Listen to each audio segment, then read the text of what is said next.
पु ल देशपांडे एक महाराष्ट्रातलं प्रख्यात पूजनीय वंदनीय असं एक व्यक्तिमत्व ज्यांनी साहित्य क्षेत्रामध्ये इतिहास घडवला.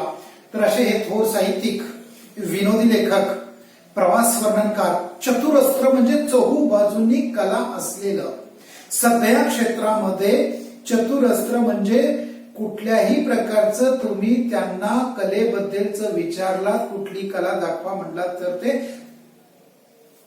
सर्व प्रकारे कुठल्याही प्रकारचे कलागुण दाखवायला तयार असलेलं असं हे चतुरस्त्र कलावंत.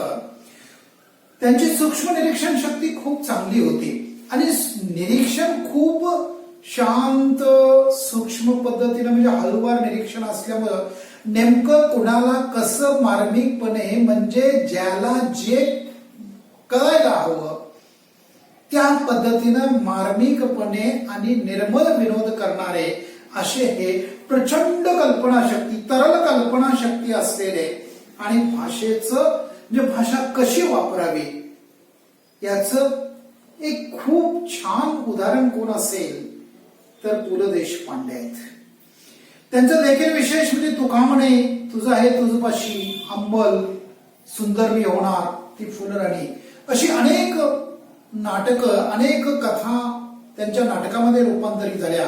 सधू आणि दादू, विठ्ठल तो आला, एकांकिका, त्यानंतर खोगीर भरती, आसामी खिल्ली, बटाट्याची चाळ, हसवणूक इत्यादी विनोदी लेख संग्रह सुद्धा आहे.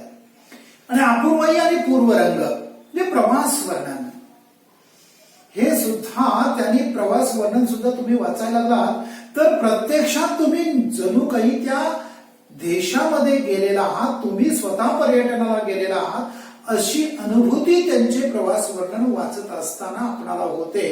तर हे अपूर्वाई पूर्वरंग, याच्याशिवाय व्यक्ती आणि वल्ली घनगोत मैत्री, अशी व्यक्ती चरित्रात्मक म्हणजे व्यक्ती कशी असते ही जर तुम्ही व्यक्ती वल्ली गणगोत मैत्री ही पुस्तक वाचायला लागला तर साक्षात ते वाचन करत असताना तशा प्रकारची इमेज, तशा प्रकारची प्रतिमा ही आपल्या मनामध्ये उभा करण्याचं सामर्थ्य हे फक्त आणि फक्त पु ल देशपांडेंच्या लेखणीमध्ये सापडतं. तर या ठिकाणी हा जो पाठ दिलेला आहे तुमच्या या अभ्यासक्रमामध्ये, तर हा मध्यमवर्गीय लोकांच्या आयुष्यामध्ये संकल्पना पूर्ण करत असताना जे काही अंतर पडतं आणि जो संकल्प केलेला असतो तो संकल्प तडीस नेत असताना, पूर्ण करत असताना ती व्यक्ती कशी हास्यास्पद बनते किंवा केलेला संकल्प हा दुसऱ्याने हसण्यासारखा कसा होतो याचं चित्रण या पाठामध्ये केलेलं आहे.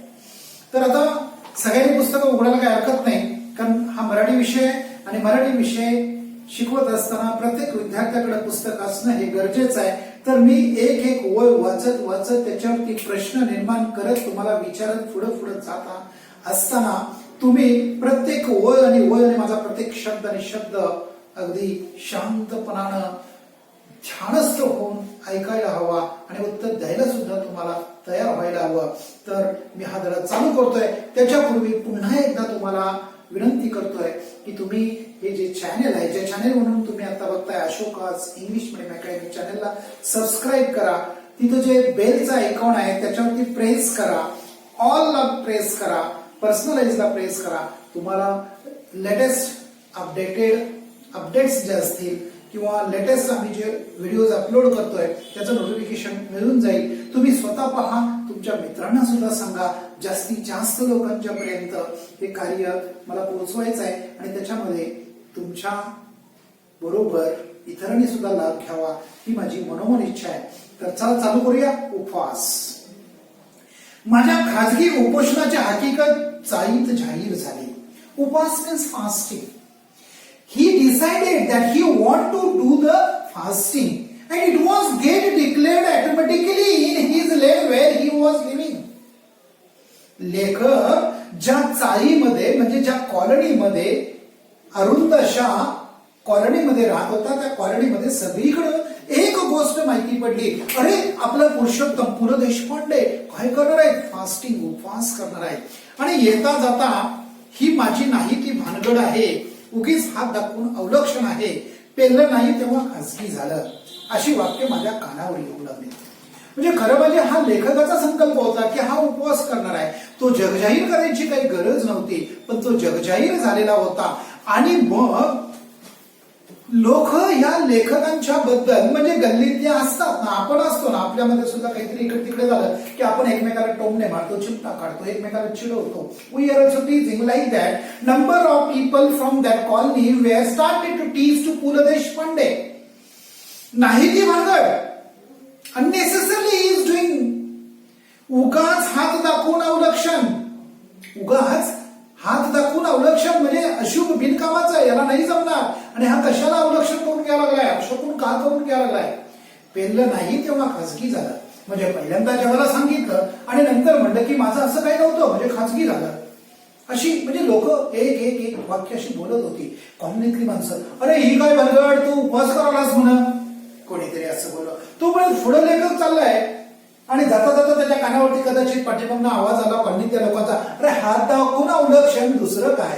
तो का तिसरा काय म्हणतोय, पेरलं नाही तेव्हा खासगी झालं. म्हणजे अशी अनेक वाक्य लेखकाला ऐकायला मिळाली. मी कोणत्याही टीकेला भीक घालणार नव्हतो. But writer was not giving respect to such criticised sentences. He, once if he had taken decision, he was keeping that same word. And therefore, he is telling that कोणत्याही भिकेला मी भीक, कोणत्याही टीकेला कोणी काही निंदा करू दे, let them criticize. I will do what I have decided. मी जे ठरवलं ना ते मी करणारच. कोणी काही म्हटलं म्हणून मी माझा उपवासाचा प्रयत्न सोडणार नाही. 181 पाऊंड रात्रंदिवस ते कार्ड माझ्या डोळ्यापुढे नाचत होतं. आता नेमका लेखक उपवास का करणार आहे, कशासाठी करायला लागलेला आहे, याचं उत्तर आता आपल्याला इथं मिळत आहे. लेखक काय म्हणतोय की 181 पाऊंडाचं कार्ड हे डोळ्यापुढे त्याच्या रात्रंदिवस, म्हणजे दिवस रात्र एकच त्याला दिसत होतं. आणि लेखकानं ठरवलं होतं की 181 पाऊंड म्हणजे माझं वजन खूप वाढलेलं आहे, आता मला काही करून बारीक व्हायचं आहे. खरं म्हणजे हे खूप कठीण काम असतं. एकदा मोठा झाला की बारीक होणं शक्य नसतं. पण लेखक इथं प्रयत्न करतोय. तर या विचारानं वजन कमी झालं पाहिजे, या विचारानं झोप उडली. कुणाची कशामुळे झोप उडेल सांगता येत नाही. इथं लेखकाची कुणामुळे झोप पडली तर काहीही करून माझं वजन कमी करायचं आहे. आणि वजन कमी करायचंच म्हणून या एका विचारानं लेखकाला दिवस रात्र झोप लागत नव्हती. झोप कमी झाली तर वजन उतरते, वजन उतरते या विचाराने मला त्याचे काही वाटत नव्हते. खरं म्हणजे झोप कमी होणं हे चांगलं लक्षण नाही. पण लेखकाने एक गोड गैरसमजूत करून घेतली होती. कोणती गैरसमजूत होती की झोप जर कमी झाली तर वजन आपल्याकडून उतरतंय. होईना तिकडे झोप कमी, काय बिघडलं, वजन उतरणार आहे ना. आणि म्हणून लेखक निवांत होता. मी पूर्वीसारखा गाढ झोपत नाही यावर धर्मपत्नीचा मात्र अजिबात विश्वास नव्हता. म्हणजे धर्मपत्नी म्हणजे लेखकाची बायको. ती लेखकाच्या बायकोचा लेखकांच्या झोपेवरती बिलकुल विश्वास नव्हता. गाढ झोपत नाही यावर, म्हणजे काही झालं तरी लेखक हा गाढ झोपी जातो, आपला नवरा गाढ झोपी जातो, याला चिंता नावाची गोष्ट माहीत नाही आहे, काही किती टेन्शन नावाची गोष्ट सुद्धा यांना माहीत नाही आहे. काहीही झालं तरी यांना गाढ झोप लागणारच. झोप कमी झाले ह्या गोष्टीवरती लेखकाच्या बायकोचा विश्वास नव्हता. मग ती काय म्हणणार, घोरत तर असतं रात्रभर, म्हणजे बायको दुरुत्तर करत होती. म्हणजे लेखक म्हणत होते, अगं माझी झोप कमी झाली ना. येता जाता लेखक म्हणायचे, काय सांगू तुला, अगं माझी झोप कमी झाले. पण बायकोचा विश्वास नव्हता. बायको लगेच म्हणणार, अहो काय सांगताय झोप कमी झाले, रात्रंदिवस तर तुम्ही घोरत होता, रात्रभर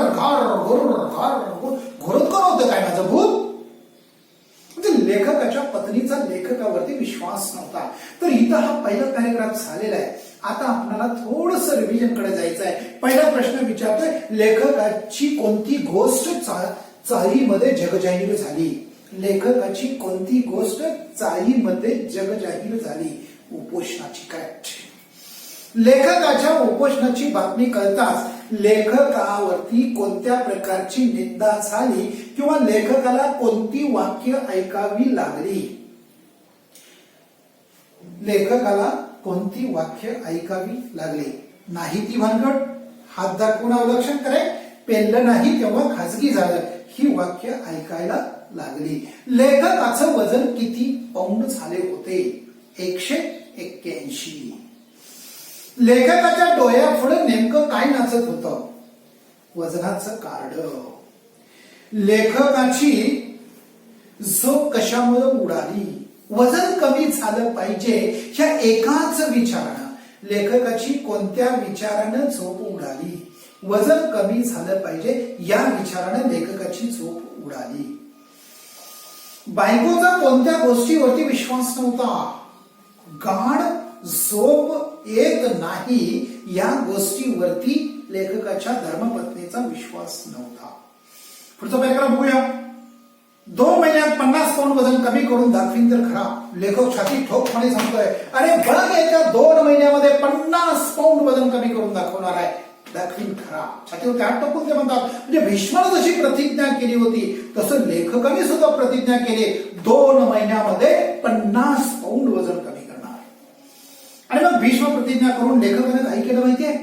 जसं परीक्षा जवळ आली की तुम्ही पुस्तकं वह्या इकडच्या तिकडच्या, अरे तू जरा देतोस काय, हे जरा देतोस काय, ह्याला विचार त्याला विचार करतात. असं लेखकाने सुद्धा भीष्म प्रतिज्ञा केली होती. आणि म्हणून लेखक सगळी आहारशास्त्राची पुस्तकं वाचत होता. प्रोटीनयुक्त पदार्थ, चरबीयुक्त द्रव्य वगैरे शब्दाबद्दल माझी आस्था वाढू लागली. याच्यापूर्वी कधी आस्था नव्हती, तन्मयता आत्मीयता नव्हती, पण आता लेखकाला आत्मीयता वाढू लागली. प्रोटीनयुक्त पदार्थ म्हणजे काय, चरबीयुक्त द्रव्य म्हणजे काय, ह्या शब्दाबद्दल लेखकाला गोडी वाटू लागली. साऱ्या ताटातले पदार्थ मला न दिसता नुसत्या कॅलरीज दिसू लागल्या. म्हणजे लेखकाने एवढा अभ्यास केला की पेढा खाल्ला तर किती कॅलरी उष्णता मिळणार, किती कॅलरी एनर्जी मिळणार, अमुक ही गोष्ट खाल्ली तर, पाणी पिलं तर, बटाटो खाल्ला तर, त्यानंतर भेंडी खाल्ली तर, त्यानंतर वांग खाल्लं तर, चहा पिला तर, म्हणजे ताटामध्ये जे जे काही पदार्थ घातले जातात त्या कोणत्या पदार्थामधून किती कॅलरी उष्णता मिळू शकेल याच आणि याच फक्त लेखकाच्या डोळ्यापुढं त्याला कॅलरी दिसू लागल्या. आनंदाची गोष्ट अशी की वजन उतरवण्याच्या शास्त्रात पारंगत झालेले तज्ञ मला रोज डझनावर भेटू लागले. म्हणजे लेखक काय म्हणतोय की एक गोष्ट मात्र माझ्या आयुष्यात चांगली आनंदाची घडली होती की मी ज्या वेळेला उपवास करणार आहे, मला वजन उतरवायचं आहे असा संकल्प ज्या वेळेला बांधला त्यावेळेला माझ्या आजूबाजूला राहणारे माझ्या परिचयाचे सुद्धा असे कितीतरी आहारशास्त्रज्ञ आहेत याचा शोध मला लागला. तोपर्यंत लेखकाला ही माहित नव्हतं. आणि म्हणून डझनावरने रोज लोक भेटायला लागली आणि येईल जाईल तो जो भेटेल तो लेखकाला सल्ला देत होता.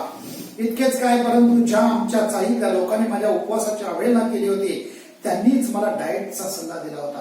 म्हणजे अरे उपोषण वगैरे नको त्या भानगडीत पडू नकोस, नाही जमलं तर ते शेवटी नको ते प्रॉब्लेम होऊन बसेल, उगीच कशाला हात दाखवून अवलक्षण करून घ्यायला लागेल. अशी वेगवेगळी वाक्य बोलणारी मंडळी सुद्धा लेखकाला डाएट कसं करायला हवं, नेमकं काय खायला हवं याचा सल्ला देत होती. म्हणजे इथं आहारशास्त्रज्ञांची काहीही कमी झालेली नव्हती. तर उदाहरणार्थ म्हणजे त्यांनी सांगितलं की सोकाजी त्रिलोकेकर हा लेखकाचा त्यांच्या कॉलनीमध्ये चाळीमध्ये राहणारा हा एक मित्र.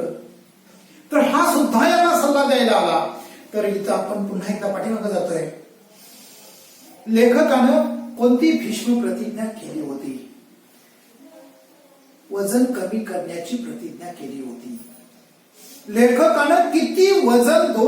लेखकानं 2 महिन्यामध्ये किती वजन कमी करण्याची प्रतिज्ञा केली होती? 50 पाऊंड. करेक्ट. लेखकाची कोणत्या शब्दांच्या बद्दल आस्था वाढू लागली? प्रोटीनयुक्त पदार्थ, चरबीयुक्त पदार्थ बद्दलची आस्था वाढू लागली. लेखकाला ताटातले पदार्थ बघितल्यानंतर नेमकं काय दिसत होतं? कॅलरीज दिसत होत्या. कोणत्या शास्त्रामध्ये पारंगत झालेले लोक लेखकाला रोज भेटू लागले? आहारशास्त्र. तर लेखकाला डाएटचा सल्ला देणाऱ्या प्रथम व्यक्तीचं नाव काय? सोकाजी त्रिलोकेकर.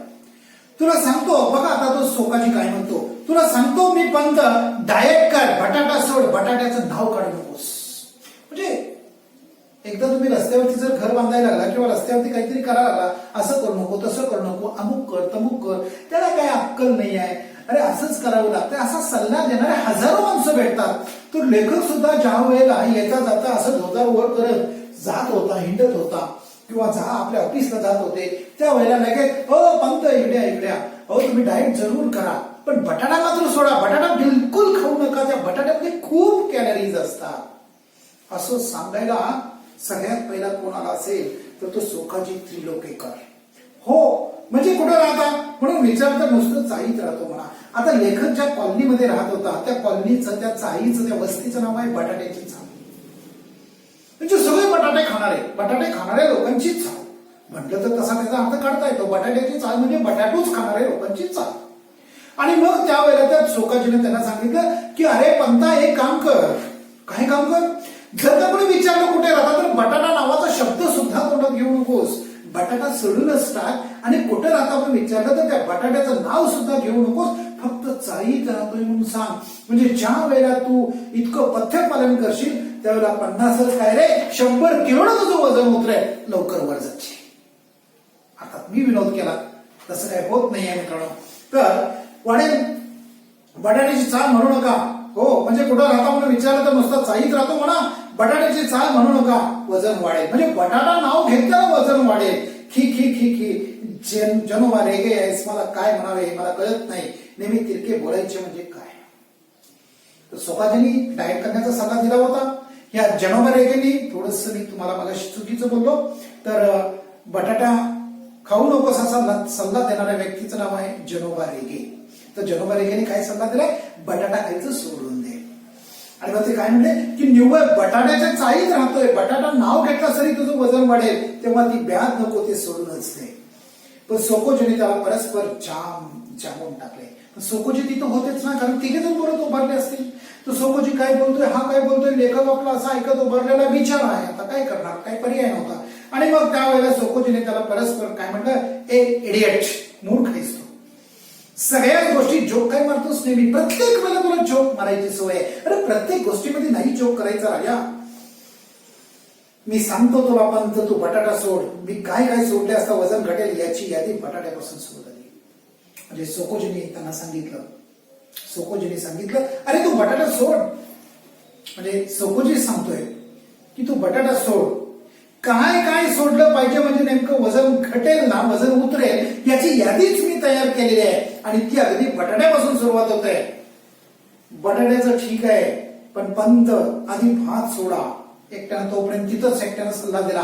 पंत बटाट्याचं ठीक आहे, पण बटाट्यापेक्षा सुद्धा भात तुम्ही पहिला सोडा, कारण भातामुळे माणूस जास्त जाड गले लट्ट होतो, तेव्हा भात पहिला सोडा. भाताला थोडंच लट्ट व्हायला होतं. म्हणजे लेखक तसा हुशार होता. लेखकानं म्हणलं काय राव सांगा लागलाय, भातामुळे कधी कोण लट्ट होतंय काय? आमच्या कोकणामध्ये सरासरी भातच खातात आणि कोकणातली माणसं कशी आहेत बघा, सगळी शिडशिडीत आहेत, सडपात आहेत. अरे भात खाऊन नाही होत बाबा. कुठं आहे लट्ट? तुम्ही डाळ सोडा. काशीनाथ कुलकर्णी, तोपर्यंत काशीनाथ कुलकर्णी नावाचा एक माणूस काय म्हणतोय की ठीक आहे डाळ पण सोडा. मुख्य म्हणजे दुसरा एकटा म्हणतोय मुख्य म्हणजे साखर सोडा.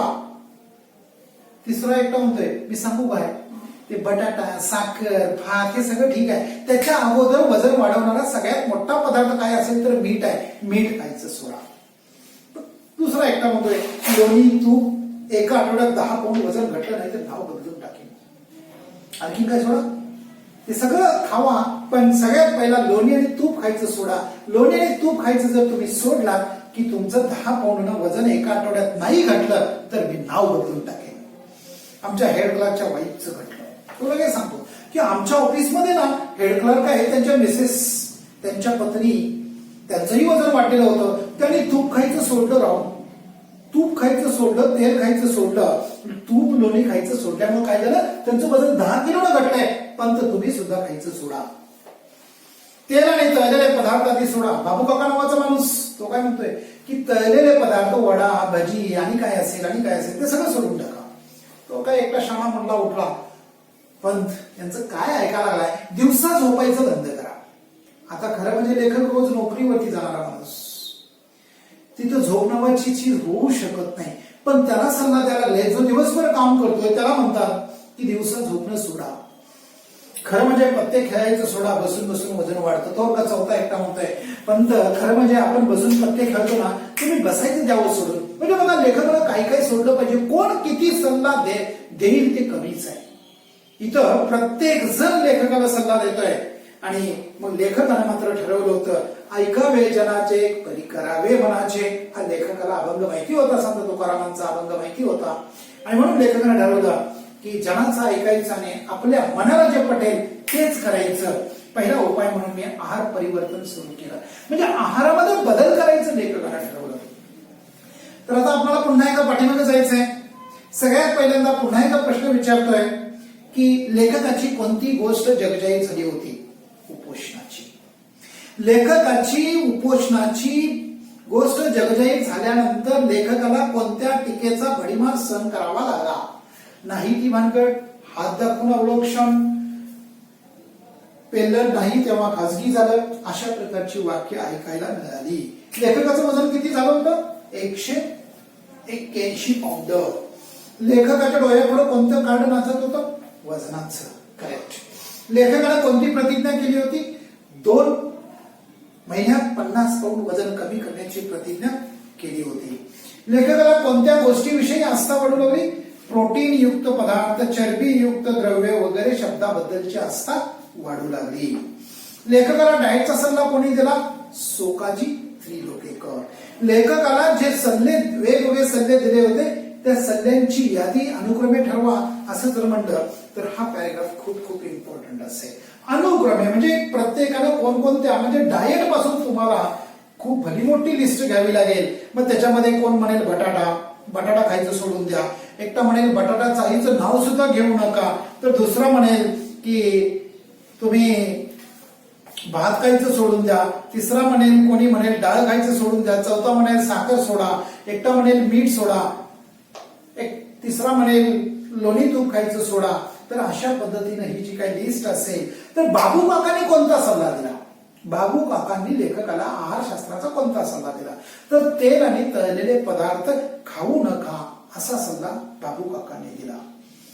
तर अशा पद्धतीने तुम्हाला याची उत्तरं द्यावी लागतील. आता आपण पुढच्या पॅरेग्राफकडे जातोय. पुढच्या पॅरेग्राफकडे जात असताना पुन्हा एकदा सांगतोय की या युट्यूब चॅनेलला सबस्क्राईब करायला विसरू नका. साखरेत सर्वाधिक कॅलरीज असतात म्हणून प्रथम बिन साखरेचा चहा सुरू केला. बघा लेखकाला ठरवलं होतं की ऐकावे जनाचे करावे मनाचे. त्यामुळे लेखकाला ठरवलं की बाबा साखरेमध्ये सगळ्यात जास्त कॅलरी आहेत, आपण बिन साखरेचा चहा प्यायचा. मग पहिल्या दिवशी विशेष फरक वाटला नाही. आता फरक न वाटण्याचं कारण काय? खरं म्हणजे बिन साखरेचा चहा दिला म्हटल्यानंतर फरक वाटायलाच पाहिजे, पण तरी पण लेखक म्हणतो की फरक वाटला नाही. घरात साखरबंदी जाहीर केली. म्हणजे लेखकाने सांगितले की आजपासून मला तू साखर घालून चहा द्यायचा नाही. कुटुंबाला सारी दिवाळी तिखटा मिठवावर उरकायची सक्त ताकीद दिली. म्हणजे दिवाळीचा सण समोर आला होता. लेखकाने साखर सोडली होती, चहा सुद्धा साखरेचा पिणार नव्हते. त्यामुळे बायकोला त्यांनी ताकीद दिली, अगे इकडे इकडे इकडे इकडे लक्षात ठेव की मी साखर वर्जित केलेली आहे, त्यामध्ये कुठेही साखर येता कामा नये. तिखट आणि मिठाचे जेवढे पदार्थ असतील तेवढेच तू कर.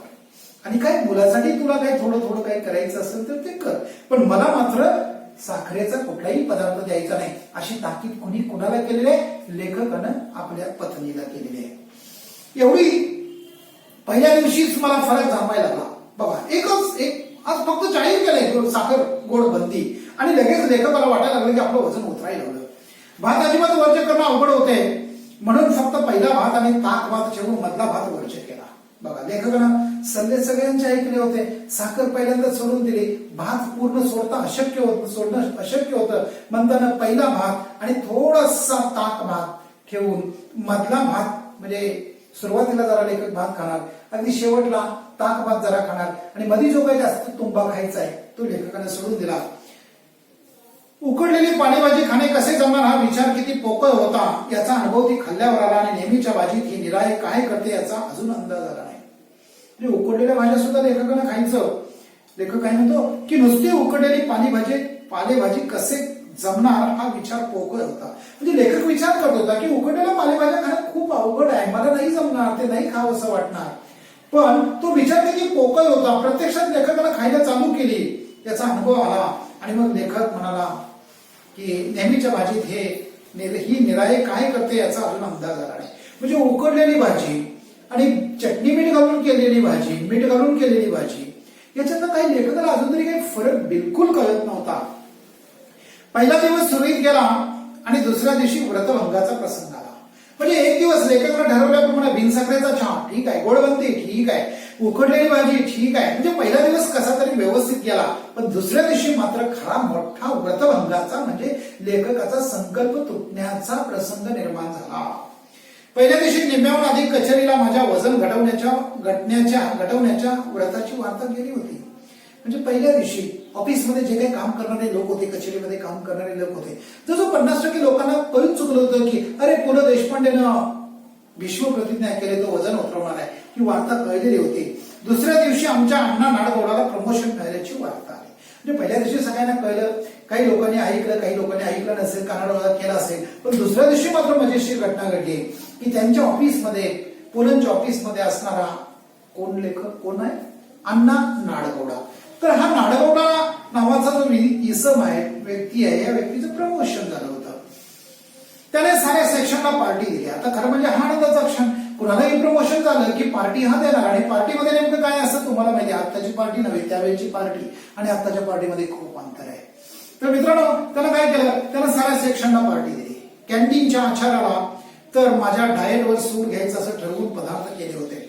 म्हणजे यानं आता देऊन पार्टी कुठं देणार, कॅन्टीनवाल्याला सांगणार. कॅन्टीनवाल्याला सांगितलं आणि कॅन्टीनवाल्याला नेमकं काय केलं असेल तर लेखक म्हणतो की त्या कदाचित कॅन्टीनवाल्याला सुद्धा माहित असेल की मी तळलेले पदार्थ खाणार नाही आहे, पण त्या नालायकानं माझ्यावरती सूड उगवायचा म्हणून नक्की मी सोडलेले पदार्थ करायचा चंग बांधला असेल आणि नेमकं तेच पाठवलं असेल. तर लेखक म्हणतो न खावे तर अण्णा नाडगौडाला वाईट वाटणार.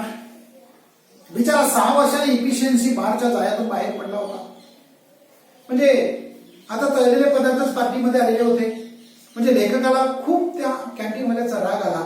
यानं जणू काही या कॅन्टीनवाल्याने माझ्या संकल्पावरती सूड उगवलाय, माझ्यावरती अन्याय केलाय असं लेखकाला वाटत होतं. आणि न खावं, आलेला पदार्थ न खावं तर आपल्या मित्राला वाईट वाटेल, अशा एका विचित्र परिस्थितीमध्ये लेखक सापडला.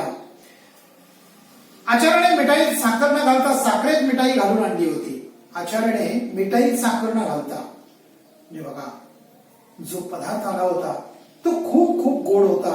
म्हणून लेखक म्हणतो की मिठाईत साखर न घालता साखरेतच त्याने मिठाई टाकली होती.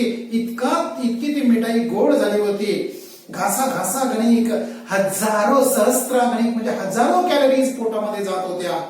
त्यामुळे खाल्लेले गोड लागत नव्हते. म्हणजे गोड असून सुद्धा गोड लागत नव्हतं, कारण लेखकानं गोडबंदी केलेली होती. साखर खायचं नाही असं ठरवलेलं होतं. आणि नाविलाज असतो, मित्राला वाईट वाटू नये म्हणून हा एक घास पोटामध्ये ढकलत होता, साखरेचाच घास ढकलत होता. पण तो त्याचा संकल्प तुटत असल्यामुळे त्याला तो गोड लागत नव्हता. बटाटे वडे म्हणजे आणखी कॅलरीज, चिवडा अस्सल वनस्पतीतला, त्यामुळे आणखी कॅलरीज. आणि एवढे सगळे हरवून शेवटी भज्याशिवाय पार्टी कशी. आता महाराष्ट्रीयन माणूस कुठे जरी गेला तरी पहिला हॉटेलात गेल्यानंतर एकच विचारणार, भजी मिळतील? कारण महाराष्ट्रीयन माणूस भज्यासाठी आणि वड्यासाठी मेलेला उठतो. तर ह्या पार्टीमध्ये सुद्धा मिठाई, गोड मिठाई होती, बटाटे वडा होता आणि वर्ण भजी सुद्धा होती. आणि ह्या सगळ्या गोष्टीचा त्याग कोणी केलेला होता? लेखकानं केला होता. कशासाठी केला होता? तर त्याला वजन उतरवायचं होतं. आणि म्हणून ज्या गोष्टीचा त्याग केलाय, नेमक्या त्याच गोष्टी त्या कॅन्टीनवाल्यानं कशा पाठवल्या, त्यानं माझ्यावरती सूड उगवायचं ठरवलंय काय, असा विचार ते सगळे पदार्थ बघितल्यानंतर लेखकाच्या मनात आला होता. तर पुढे जातोय आपण. शेवटी मला राहावे ना, भज्यांची साधी प्लेट उडवल्यावर मी अत्यंत केविलवाण्या स्वरात सध्या मी डाएटवर असल्याचं सांगितल्यावर सर्वांनी मला वेड्यात काढले. म्हणजे बघा, लेखक ते खात असताना खायला लागलेला आहे. खरं म्हणजे खात असताना यांच्या लक्षात यायला पाहिजे होतं, ते सगळं लक्षात आलं होतं, पण मोह आवरत नव्हता. या जगामध्ये सगळ्यात वाईट गोष्ट काय असेल तर मोहापासून दूर राहणं खूप कठीण गोष्ट कुठली असेल तर मोहापासून दूर होणं खूप खूप कठीण आहे. बघा, तुम्ही एक संकल्प करून बघा, आज दिवसभरात मी मोबाईल घेणार नाही. तुम्ही राहू शकता का? चेक करा. तुम्ही असा संकल्प करा की मी आज बिलकुल टीव्ही बघणार नाही. बघा तुम्ही ते शक्य आहे का? हे अशक्य होऊन जातं आपणाला. ज्या ज्या गोष्टी प्रिय असतात त्या प्रिय गोष्टी आपण टाळू शकत नाही. तसंच लेखकाची अवस्था या ठिकाणी झालेली आहे. हा मिठाईची प्लेट बघितल्यानंतर, वडा पाव बटाटे वडा बघितल्यानंतर आणि भज्याची प्लेट 6 प्लेट भजी यानं खाल्ल्या आणि मग म्हणतोय अरे माझं डाएट आहे. डाएट आहे म्हणून सांगितल्यानंतर मग बाकीच्या मी ह्याला वेड्यात काढल्यानंतर काही शाणे ठेवतील. अरे पंत, खाण्याचा आणि वजनाचा काही संबंध? बेखोबा मुसळे नावाचा त्यांच्या ऑफिस मधला एक माणूस म्हणाला, अरे पंत वेडाईस काय लेखा, खाण्याचा आणि वजनाचा काही संबंध नसतो. मी बघ 21 गुलाबजामुन खाल्ले. बघा माणसं किती खातील, अंदाज बघा अंदाज. एका माणसानं, माझ्याकडेही एक शिक्षक होता, अतिशय सडपात आहे, पण त्याही मागदरनं 21 पेक्षा जास्त गुलाबजामुन खाल्ले होते. तर इथं हा म्हणतो, अरे बघ मी 21 गुलाबजामुन खाल्लेत, आज तर काही कुठलाही एक्सरसाइज केलेला नाही आहे. तुझी कुंभ रास नि कुंभ लग्न आहे, नुसती वायू भक्षण करून राहिलास तरी तू असाच जाड्या राहणार, लठ्ठपणा काय आपल्या हातात आहे. तर त्या भिकोबा मुसळे तो थोडासा ज्योतिषाबद्दलचा ज्ञानी असेल, त्याला लगेच मुलांना सांगितलं, अरे वेडाईस, खाण्याचा आणि जाडपणाचा काही संबंध नसतो. मुळात तू कुंभ राशीचा आहेस आणि कुंभ राशीची माणसं नुसतं झोपाळू असतात, त्यांना बसून राहणं आवडतं. मग बसून राहणाऱ्या झोपाळू माणसाचं शरीर हे वाढणारच. तेव्हा लक्षात ठेव, तू कुंभ राशीचा आहेस. कुंभ राशीची माणसं हे जाडीच राहणार, लठ्ठच राहणार. लठ्ठपणा हा काही कोणाच्या हातामधली गोष्ट नाही आहे. नॉनसेन्स. जगदाय नावाचा इसम लगेच नॉनसेन्स, म्हणजे त्या कुणाचं मुसळेंचं शब्द वाक्य संपलंय तोपर्यंत तो जगदाय म्हणा नॉनसेन्स. अरे रनिंग कर, रोज पळायला जावा. नाही वजन उचललं तर मला विचारा, वजन नक्की उतरणार. जर तुम्ही पळत असाल तर 100% वजन उतरणार. तुम्ही गले लटवायचं कारण नाही. अरे वेड्या मुसळ्या, या कुंभ राशीचा आणि या जाड्यापणाचा संबंधच कुठं आहे? लेखा नुसता रनिंग करायला चालू कर, तुझं वजन उतरते का नाही बघ. मग दुसरा एकटा म्हणला, रनिंग पेक्षा देखील दोरीवरच्या उड्या. बरं का, पण दोरीवरच्या उड्या मारा. माझ्या सिस्टरचं वेट 40 पाऊंड उतरलं दोरीवरच्या उड्यानी. कमलिनी केंकरे नावाची एक ऑफिस मधली त्यांची फ्रेंड, मी ऑफिसमध्ये बरेच लोक आहेत, तर त्या ऑफिसमध्ये कमलिनी केंकरे नावाची बाई काय म्हणते, अहो पंत, रनिंग बिनिंगची काही गरज आहे, नुसता दोरीवरच्या उड्या मारायला तुम्ही चालू करा. माझ्या बहिणीचं किती वजन उतरलं होतं? 40 पाऊंडनी वजन उतरलं होतं. मग शेवटी सर्वांच्या मध्ये, म्हणजे सगळ्यांनी वेगवेगळे सल्ले दिले आणि मग लेखकाने ठरवलं की सकाळी रनिंग करायचं आणि संध्याकाळी दोरी उड्या मारायच्या. आणि 7व्या बशीमध्ये भजे हळूच उचलले. म्हणजे हा सांगितलं, अरे वा वा, ठीक आहे, सकाळी मग मी रनिंग करतो आणि संध्याकाळी दोरी उड्या मारायला चालू करतो म्हणत 7व्या भजीचा प्लेट सुद्धा लेखकानं संपवून टाकला. बघा संकल्प, हा संकल्प म्हणजे संकल्प होता. व्रत लेखकानं मोडायला नको होतं, पण मोह आवरत नाही. मी तुम्हाला सांगितलं, जगात सगळ्यात कठीण कुठली गोष्ट असेल तर मोह आवरणं कठीण आहे. तर मित्रांनो, आपण पुन्हा एकदा पाठीमागे जातोय. कोणाला प्रमोशन मिळालं होतं? कोणाला प्रमोशन मिळालं होतं? अण्णा नाडगौडाला. पार्टी कोणी दिली होती? अण्णा नाडगौडाने. पार्टीमध्ये कोणकोणते पदार्थ होते? येस, पार्टीमध्ये कोणकोणते पदार्थ होते? पहिली गोष्ट मिठाई होती, बटाटे वडा होता आणि भजी होती. बरोबर. लेखकाला रनिंग पेक्षा दोरी उड्या मारण्याचा सल्ला कोणी दिला? कमलिनी केंकरेने दिला. रनिंग करण्याचा सल्ला कोणी दिला? जगदाईने दिला. लेखकाला खाण्याचा आणि वजनाचा संबंध नसतो असं कोण म्हणालं? खाण्याचा आणि पिण्याचा संबंध नसतो असं कोण म्हणालं? भिकोबा मुसळे म्हणाले. ठीक आहे मित्रांनो, पुढे जाऊया आपण. तर लेखकाला पुन्हा एकदा विचारतोय, लेखकाला किती प्लेट भजी खाल्ल्या? 6 खाल्ली होती. 7व्या प्लेटमध्ये भजे उचलले होते, म्हणजे एकूण 7 प्लेट भजी खाणार होता. कुटुंबाचा मात्र माझ्या डाएटच्या बाबतीतला उत्साह अवर्णनीय होता. कुटुंब म्हणजे पत्नी. तर लेखक आपला नवरा डाएट करतोय, तिला माहिती आहे कुठल्याही परिस्थितीत आपल्या नवऱ्याला हे सगळं शक्य नाही आहे, परंतु ती सुद्धा, तिचा उत्साह अवर्णनीय होता. म्हणजे तिच्या उत्साहाचं वर्णन करणं अशक्य आहे. कारण रोज काही चमत्कारिक पदार्थ माझ्या पाण्यात पडायला लागले. म्हणजे आतापर्यंत जे खाल्ले नाही, आपल्या नवऱ्यानं डाएट करायचं ठरवलं म्हणल्यानंतर बायका नवऱ्याला खूप मनापासून साथ देतात हो. आणि मग ती बिचारी वेगवेगळी पदार्थ त्यांच्या ताटामध्ये वाढत होती. एके दिवशी नुसते पडवळे उकडून तिने मला खायला लागले. पडवळ लांबलचक, snake god, she gave snake god, कुकडा अँड गेव स्नेक गॉड. शेवग्याच्या शेंगा, पडवळ, भेंडी, चवळीच्या शेंगा, म्हणजे या सगळ्या सडपातळ आहेत. हे सगळ्या सडपातळ म्हणजे सडपातळ पदार्थ खाल्ले तर आपला नवरा कदाचित सडपातळ होईल अशी तिची समजूत असेल. आणि मग त्यांनी त्या चवळीच्या शेंगा वगैरे सडपातळ भाज्यांचा सगळा घालणं चालू केला, खुराक चालू केला. कोबी, फ्लावर वगैरे बाळसेकर मंडळींची स्वयंपाकघरातून हकालपट्टी झाली. म्हणजे पदार्थ जे जाड असतात, कोबी असते, फ्लावर असतं, हे सगळे जाड आहे, भोपळा मोठा असतो.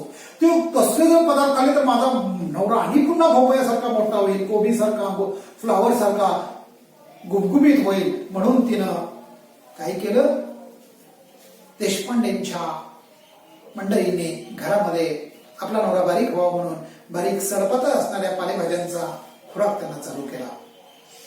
बिनसाखरेचा चहा इतका कडू लागत असेल अशी यापूर्वी कधीच कल्पना आली नाही.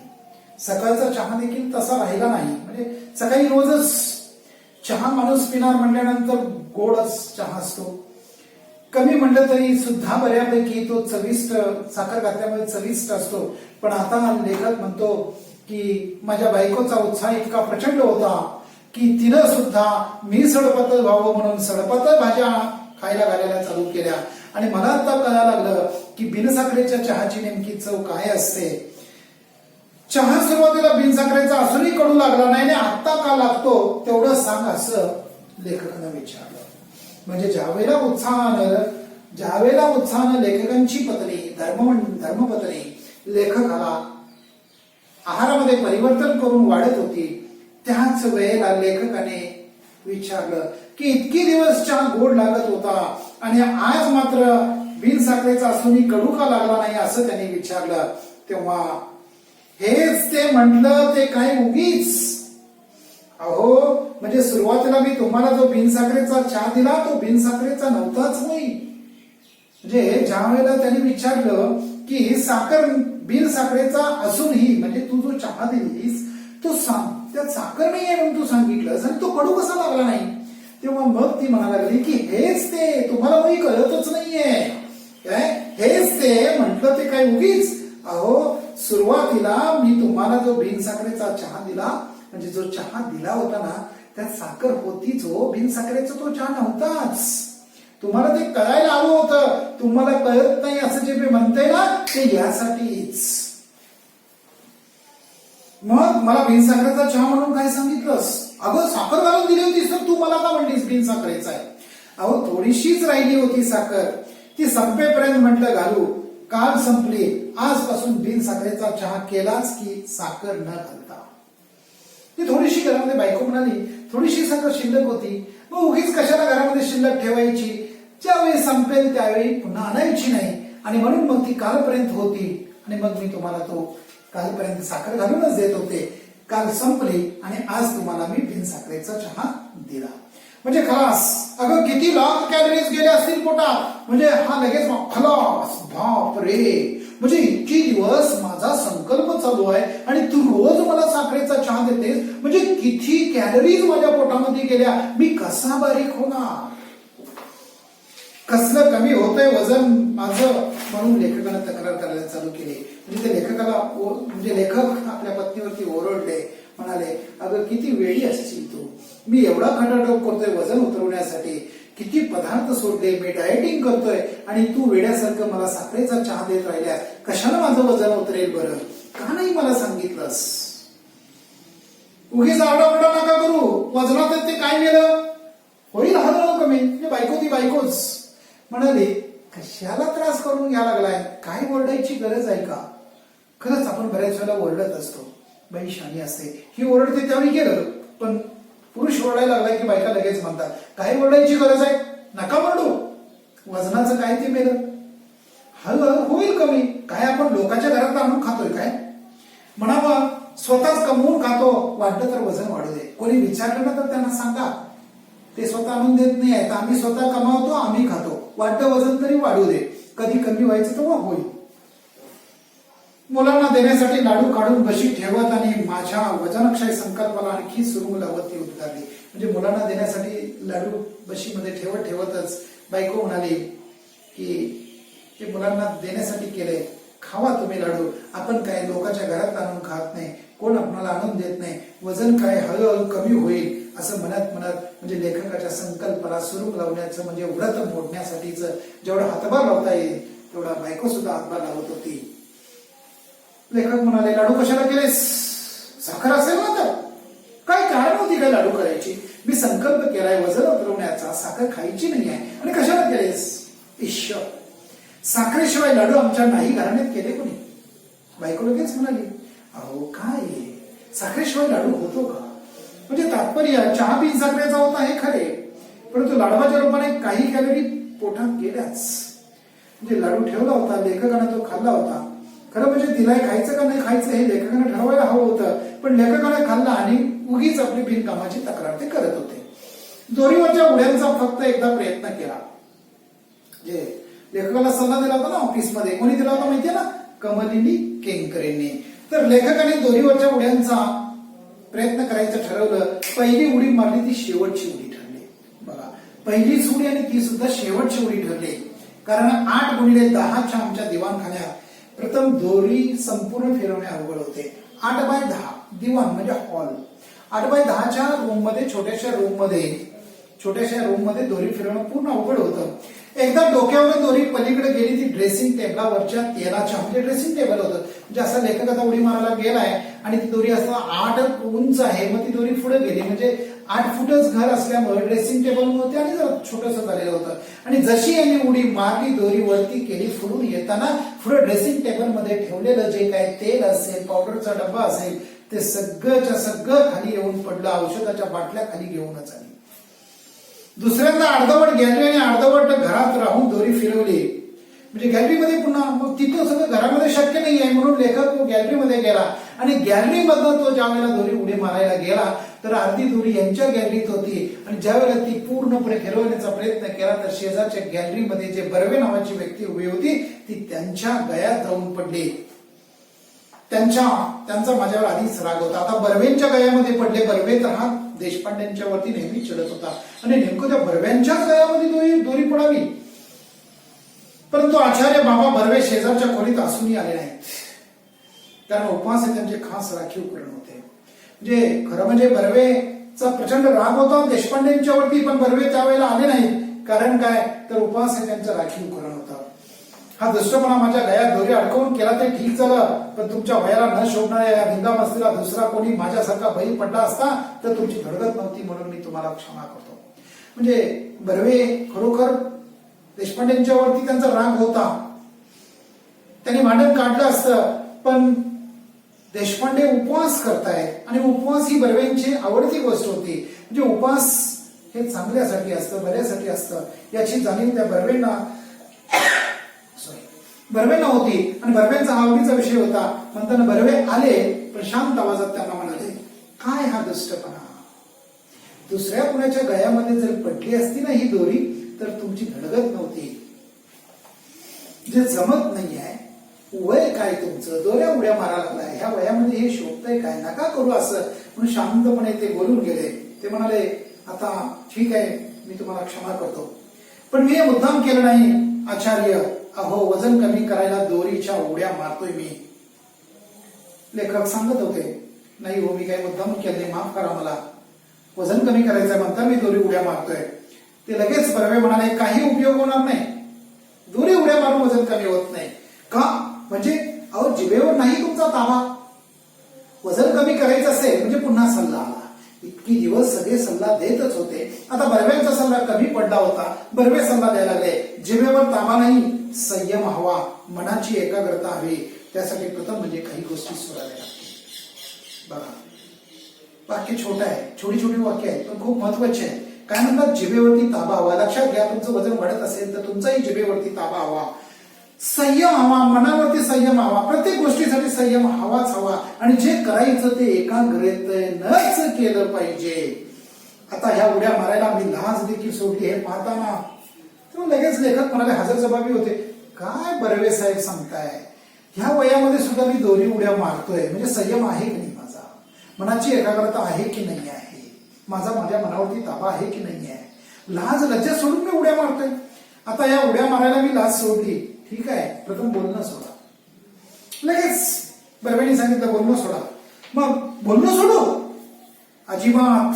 खाण्यासाठी तोंडाचा वापर कमी करायचं एवढं पाहिलं तुम्ही, पण बोलण्यासाठी देखील त्याचा वापर बंद केल्याशिवाय तुमची जीभ ताब्यात राहणार नाही. आता लेखक ज्या ऑफिसमध्ये काम करतोय त्या ऑफिसमध्ये बोलल्याशिवाय काहीही करू शकत नाही. आणि हा बर्वे त्यांना सांगतोय बोलणं सोडा. आता जर याने बोलणं सोडलं तर काय अवस्था होईल?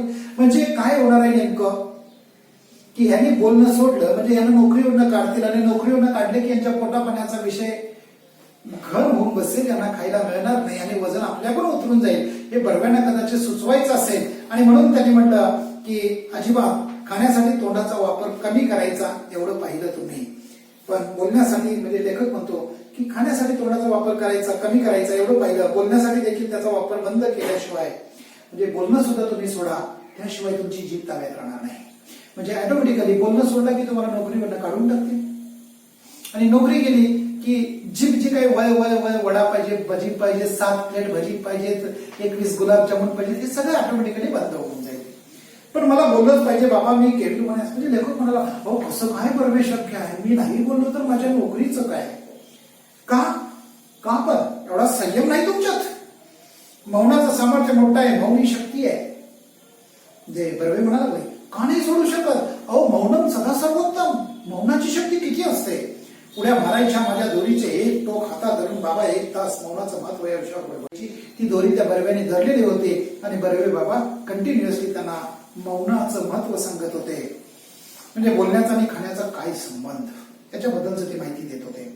मी टेलिफोन ऑपरेटर आहे बाबा, दिवसभर बोलावंच लागतं मला. तर टेलिफोन ऑपरेटरने हा नाही बोलला तर याला नोकरीवरती ठेवून घेतील का? लगेच बाबा म्हणाले मग कसं वजन उतरवणार तुम्ही? अत्यंत कारुण्यपूर्वक कटाक्ष टाकून बाबा गेले, म्हणजे असं बघत ते निघून गेले. मग कसं तुम्ही वजन उतरवणार म्हणले, आणि त्यांच्या गळ्यात पडलेली दोरी मगाशी मी गच्च आवडली का नाही? म्हणजे लेखकाला वाटलं की हा काय सांगतोय, मी जर बोलणं सोडलं तर माझ्या नोकरीचं काय, आणि हा असले सल्ले द्यायला असल्या लोकांची मला गरजच काय, म्हणजे खूप चुकीचं सांगतोय. म्हणून लेखक म्हणतो की रागाने याचं मी याच्या गळ्यामध्ये ज्या वेळेला दोरी पडली होती त्याच वेळेला याचा गळा का आवळला नाही, असं लेखकाच्या मनात विचार आला, आणि त्याचा पश्चाताप सुद्धा त्यांना झाला. मग मात्र मी चिडलो आणि निश्चय केला की बस यापुढे उपास वजन उतरेपर्यंत उपास. लेखकाने निश्चय केला की आता सगळ्यांचे सल्ले ऐकायचे बंद, आता एकच की वजन उतरत नाही तोपर्यंत आपण उपवास करायचा. आणि मग लेखकाचा हा नवीन संकल्प, पहिल्यांदा वजन उतरवण्याचा संकल्प होता, आता बारीक होत नाही तोपर्यंत पूर्ण वजन उतरेपर्यंत लेखकानं या ठिकाणी संकल्प केला. आणि मग हा संकल्प केल्या लेखकाला आपण सडपातळ काटकोळी झाल्याची स्वप्न पडायला लागली. भरल्या ताटावरून मग लेखक काय करायला लागला, भरल्या ताटावरून उठू लागला. बिन साखरेचा आणि बिन दुधाचा काय, पण बिन चहाचा देखील चहा पिऊ लागलो, म्हणजे नुसता पाणी पिऊन जगू लागला. साखर पाहिली की लेखकाला राग येऊ लागला. केवळ फळावर जगत होते. लिंबाचा रस, कारण वजन उतरवण्यासाठी लिंबू पाणी प्यावं लागतं, तर लिंबू पाणी म्हणजे लेखकाला अमृतासारखं वाटू लागलं. दारोष्ण दुधासाठी म्हणजे लेखक अधूनमधून अंधेरी नावाचं मुंबईमध्ये एक उपनगर आहे, तिथं त्या जनावरांच्या शेडमध्ये जाऊ लागला. दोरीवरच्या उड्या केवळ खालच्या मजल्यावर मंडळींच्या दुष्टपणाने आक्षाने केलेल्या तक्रारीमुळे थांबवाव्या लागल्या. म्हणजे दोरीवरच्या उड्या हा मारतच होता, पण खालच्या मजल्यावरती राहणाऱ्या किंवा चाळीतल्या लोकांनी तक्रारी केल्यामुळे लेखकानं त्या बंद केल्या होत्या. तर मित्रांनो, आपण इथं परत एकदा पाठीमागे जायला पाहिजे असं मला वाटतंय. तर दोरीवरच्या उड्या मारायचा सल्ला कोणी दिला होता? कमलिनी केंकरेने. पुढचा प्रश्न मी तुम्हाला विचारतोय की बाबांनी म्हणजे बर्व्यांनी लेखकाला कोणता सल्ला दिला होता? बाबांनी लेखकांना तोंड बंद करण्याचा सल्ला दिला होता. तोंड बंद करण्याचा सल्ला दिला होता. हा बाबांचा सल्ला ऐकल्यावर लेखकाच्या मनामध्ये कोणता विचार आला? त्यांचा गळा आवळून टाकायला पाहिजे असा त्यांच्या मनामध्ये विचार आला. लेखकानं कोणता नवीन संकल्प केला? वजन उतरत नाही तोपर्यंत उपास करण्याचा संकल्प लेखकाने या ठिकाणी केला. लेखक कशावरती जगू लागला? फळांच्या वरती. लेखकाला कोणता रस अमृतासारखा वाटू लागला? लिंबाचा रस अमृतासारखा वाटू लागला. लेखकाच्या अंगाचा लेखकाचा तिळपापड कधी होत होता? साखर बघितल्यानंतर. तर लेखकानं कोणत्या कारणामुळे दोरी उड्या सोडल्या होत्या? खालच्या मजल्यावरील मंडळींच्या दुष्ट आणि आकसाच्या तक्रारीमुळे, केलेल्या तक्रारीमुळे. तर ठीक आहे मित्रांनो, पुढे आपण जाऊया. पुढे जात असताना पुन्हा एकदा आठवण करतोय की अशोकस इंग्लिश मीडियम अकॅडमी चॅनलला सबस्क्राईब करा, तुमचे कमेंट्स लिहा, तिथं जे बेल आहे त्या बेल आयकॉन वरती प्रेस करा, आपल्या मित्रांना सुद्धा कळवा. पुढे बघूया. 10 उड्या पाय न अडकता मारण्यापर्यंत मी पोहोचलो होतो. म्हणजे त्या वयामध्ये आता मी सुद्धा जर काय उड्या मारायचं ठरवलं तर नाही जमणार कदाचित. पहिल्यांदा 1 2 3 4 असं करत करत करत टप्प्याटप्प्याने जायला पाहिजे. तर लेखक न थांबता 10 उड्या मारण्यापर्यंत पोहोचले होते. कचेरी सुटली की मी गिरगाव रस्त्याने धावत येऊ लागलो. ते रस्ता बदलला आणि पळत पळत पळत पळत हातामध्ये बॅग अडकवत असं पळत पळत पळत लेखक वजन उतरवण्यासाठी रनिंग करत होते. किंवा पौष्टिक आणि सात्विक आहार चालू केला. पौष्टिक आणि सात्विक, मनाला शांत ठेवणारा आणि थोडंसंच खायचं पण पौष्टिक म्हणजे शक्ती देणारा असा आहार ते खात होते. जवळजवळ 10-12 दिवस हा क्रम चालला, पण फरक मलाच कळत नव्हता. लेखक म्हणतो की मी रनिंग करत होतो, पौष्टिक सात्विक आहार खात होतो, व्यायाम करत होतो, पण फरक काहीच कळत नव्हता. लहान मुले बी पेरली की रोप किती वाढले हे रोप उपटून पाहतात, त्याप्रमाणे रोज सकाळ संध्याकाळ काट्यावर वजन करावे असे मला वाटत होते. लहान मुलांची बघा, त्यांनी एखादं रोपटं लावलं किंवा बिया घातल्या की ते उकरून बघतात रोपटं किती आलेलं आहे. किंवा असं बऱ्याच वेळेला छोटे छोटे रोप असलं की मुलांना काही माहित नसतं, त्यामध्ये उपटून बघतात आज किती वाढले आणि तिथं घालतात, ते दुसऱ्या दिवशी मरून जातात. तर तसं लेखकाला सुद्धा वाटत होतं. काय वाटत होतं की आपलं वजन किती कमी झालंय हे बघायची त्यांची इच्छा, खूप सारखी मनामध्ये इच्छा निर्माण व्हायची. पण ती इच्छा त्यांनी दाबून धरली होती आणि बरोबर 1 महिन्यानं ते वजन करणार होते. आणि महिनाभर लेखकाने तूप सुद्धा खाल्लेलं नव्हतं. केवळ आणि केवळ गाईचं धारोष्ण म्हणजे गाईची धार काढल्या जे दूध असतं ते धारोष्ण दूध, ते सुद्धा दुर्दैवाने रोज गाईचे धारोष्ण दूध मिळण्याची सोय नव्हती. पण एकूण आहार व्रत म्हणजे जे जे काही सोडायला पाहिजे ते सगळं लेखकाने सोडलं होतं. जो व्यायाम करायला पाहिजे होता तो व्यायाम सुद्धा लेखकाने करायला चालू केलेला होता. आणि पुढे काय झालं ते बघूया. 15 उड्यात फक्त 2 वेळा साखरभात झाला. म्हणजे लेखकाने ज्या वेळेला ठरवलेलं होतं त्यावेळेला जाणून बुजून ठरवून सुद्धा नाईलाज असतो. लेखकाने 15 दिवसामध्ये फक्त 2 वेळा साखरभात खाल्ला होता. एकदा सोकाजीने चोरून कोळंबी भात चारला आणि खालच्या मजल्यावरच्या बाबूजी पसरट वाराने एकदा नागपुरी वडा भात पाठवला होता. आता जे जे पाठवलं लेखकाचा खरं म्हणजे संयम पाहिजे होता, ते सोडायला पाहिजे होतं, खायला नको होतं. पण तरी सुद्धा नागपुरी वडा भात खाल्ला, कोळंबी भात खाल्ला, साखर भात सुद्धा 15 मध्ये 2दा खाल्ला. त्यामुळे चरबीयुक्त द्रव्ये शरीरात कमी गेली. म्हणजे भाताला स्पर्श केला नव्हता. 1-2-3 असे अपवाद फक्त घडले होते. एकदा वडा भात खावा लागला, कोळंबी भात खावा लागला आणि साखर भात 15 दिवसातून 2दा खावा लागला. हे अपवाद सोडले तर इतर वेळेला लेखकाने काहीही खाल्लेलं नव्हतं. चरबी कमी झाली होती. माझा एकूण निश्चय पाहून साहित्य मंडळींचा आदर. म्हणजे लेखक इकडे तिकडे बघायचे आणि खरंच पुलंनी बऱ्याच गोष्टीवरती ताबा मिळवलेला आहे, यांचं वजन नक्की कमी होणार, काय माणूस ग्रेट आहे असं ते लोक समजायला लागले होते. अशी समजूत लेखकाची झाली होती. किंबहुना आपल्याकडे लोक आदरानं पाहतायत हे लेखकाला उमजत होतं, समजत होतं. कारण जी मंडळी माझ्या डाएटची आणि उपवासाची चेष्टा करत होती त्यांनीच पण फरक दिसतो हा, म्हणजे येता जाता लोक म्हणायची काय पण फरक दिसतोय हा असं लेखकाला म्हणायची, कबुली देत होते. जनोबा रेग्यासारखं अत्यंत कुचकट शेजारी, ते वाईट विचाराची माणसं सुद्धा असतात, कितीही चांगलं करा ते वाईटच चिंतत असतात. पण हा कुचकट विचाराचा हा मनुष्य सुद्धा म्हणाला एक दिवस, काय म्हणला, पंत काय भलतेच रोडावलात, म्हणजे खूप तब्येत हादरली तुमची, कमी झाले असं त्यानं सुद्धा मान्य केलं होतं. या मंडळींच्या प्रशस्तीने मला भीती वाटत होती ती एकाच गोष्टीची, म्हणजे पोटभर मांस वाढण्याची. त्यांनी कोणीतरी आपलं कौतुक केलं, प्रशंसा केली की आपण खुश होतो, आपल्याला मांस वाढतं, आपलं वजन वाढतं आणि ते वाढू नये ही भीती लेखकाला होती. पण असली तुरळक तारीफ ऐकून मी चढण्यासारखा नव्हतो. पण लेखक कबूल करतोय की कोणी किती जरी तारीफ केली तरी मी काय एवढा खुश होण्यासारखा किंवा लगेच मी काय हरकून जाण्यासारखा, आनंदित होण्यासारखा मनुष्य नक्कीच नव्हतो. इतक्या असामान्य मनोनिग्रहाने जीवन यंत्रणानंतर कमीत कमी 20 ते 25 पौंडांनी वजन घटले पाहिजे अशी लेखकाची धारणा होती. आणि म्हणून एक दिवस लेखकानं काय केलं की एवढ्या दिवसामध्ये मी एवढं सगळं नियंत्रण केलेलं आहे आणि आज जाऊन वजन बघायचंच म्हणून लेखक त्या ऑफिस समोरच्या त्याच्या ऑफिस समोरच्या वजनाच्या यंत्रावर त्यांनी पाय ठेवला आणि अनेली टाकून तिकीट काढलं. अनेली म्हणजे आणा, पूर्वी 1 आणा 2 आणा असा आणा छोटा भाग होता तो पूर्वीच 1 आणा. त्यांनी म्हणजे जसं 1 पैसे 2 पैसे 3 पैसे तसं 1 आणा त्यांनी टाकला आणि त्याच्यावरती चढले. वजन बघितलं आणि दोरीवरच्या महिन्यापूर्वी याच यंत्राने माझे वजन 181 पाऊंड दाखवले होते. 1 महिन्याचा उपहास बघा. 1 महिन्यापूर्वी लेखकाने तिथे वजन बघितलं होतं ज्या यंत्रावरती, त्याच यंत्रावरती लेखक आपले वजन तपासत होते. ते तपासत असताना त्यांना 1 महिना केलेला उपवास, निराहार, शास्त्रोक्त आहार, दोरीवरच्या उड्या हे सगळं आठवत होतं. आणि सगळं केल्यानंतर तिकिटावरती वजन होतं. ते वजन बघितल्यानंतर लेखकाचा स्वतःवरती विश्वास बसत नव्हता. 192 पाऊंड वजन म्हणजे 10 पाऊंडानं वजन वाढलेलं होतं. 192 पाऊंड आणि भविष्य होते. हा बहुत समजदार और गंभीर है. खरं म्हणजे गंभीरतेने लेखकानं हा उपवास, व्रत, व्यायाम सगळं केलेला होता. आणि तरी सुद्धा वजन 181 वरनं 92 म्हणजे जवळजवळ 11 पाऊंडने वजन वाढलेलं होतं. आणि तरी ते भविष्य येत होतं. हा बहुत समजदार और गंभीर व्यक्ती है.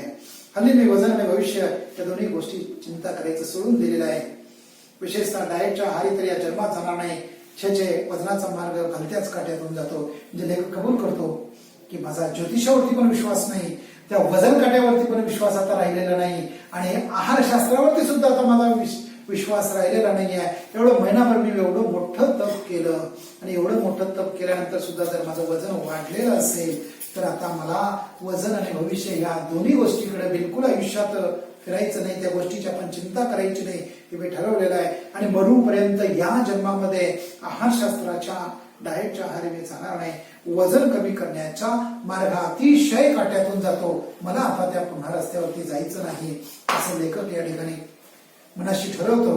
तर मित्रांनो, ही बटाट्याची चाळ नावाच्या अत्यंत प्रसिद्ध अशा पुस्तकातली ही पुलंनी लिहिलेली स्वतःच्या बाबतीतली खरोखरची घटना पुन्हा एकदा वाचा, शांत चित्तानं वाचा.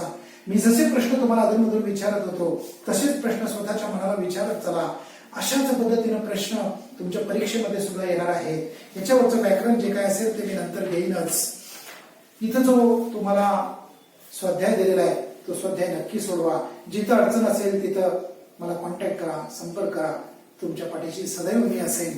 तर हा धडा वाचत असताना आणि मराठी लिहित असताना मराठीच्या शुद्धलेखनकडे सुद्धा तुमचं लक्ष असणं गरजेचं आहे. याच्या बरोबरच स्वमत नावाचा जो प्रकार असतो तो स्वमत म्हणजे इथं तुम्ही स्वतःची मतं मांडली पाहिजेत. आहे तशी उत्तर कधी आहे तशी वाक्य त्याच्यामध्ये उतरायची नसतात. स्वतःच्या मनाचं तुम्हाला काय वाटलं त्याच्याबद्दल तुम्हाला या ठिकाणी सांगायचं असतं. तर हा धडा इथं आपण संपूया म्हणण्यापेक्षा संपलेला आहे. तर लेखकाचं वजन किती पाऊंड वाढलेलं होतं पुन्हा आपल्याला एकदा रिव्हिजन घेतली पाहिजे. लेखकाचं वजन किती पाऊंडनी वाढलं होतं? 11 पाऊंडने. वजन किती झालं होतं? 192 पाऊंड झालं होतं. लेखकाच्या मध्ये कोणता मार्ग काट्यातून जातो? वजनाचा मार्ग, वजन उतरवण्याचा मार्ग काट्यातून जातो. लेखकानं वजन बघण्यासाठी किती पैसे मशीन मध्ये टाकले? 1 आणा. लेखकाचं भविष्य काय आलं होतं? अब बहुत समझदार और गंभीर है. तर अशा पद्धतीनं अनेक आपण प्रश्न विचारू शकतो. असे प्रश्न तयार करा. कृतीपत्रिका तुम्ही स्वतः निर्माण केल्यासारखी होऊन जाईल. मीही तुम्हाला कृतीपत्रिका पाठवेन. पुन्हा एकदा सांगतोय की हा व्हिडिओ जर हा लेसन समजला नसेल तर पुन्हा एकदा बघा, परत बघा. समजत नाही तोपर्यंत बघत राहा आणि मग तुम्ही स्वतःचे प्रश्न स्वतः निर्माण करा, स्वतःची उत्तरं स्वतः तयार करा. जिथं अडचण असेल तिथं मला नक्की विचारा. मी तुमच्या सदैव पाठीशी असेन. पुन्हा एकदा विनंती आहे, या चॅनेलला सबस्क्राईब करायला विसरू नका. मित्रांनाही सांगा. तुम्ही सबस्क्राईब केलेलं नसेल तर हे चॅनल सबस्क्राईब करा. थँक्यू.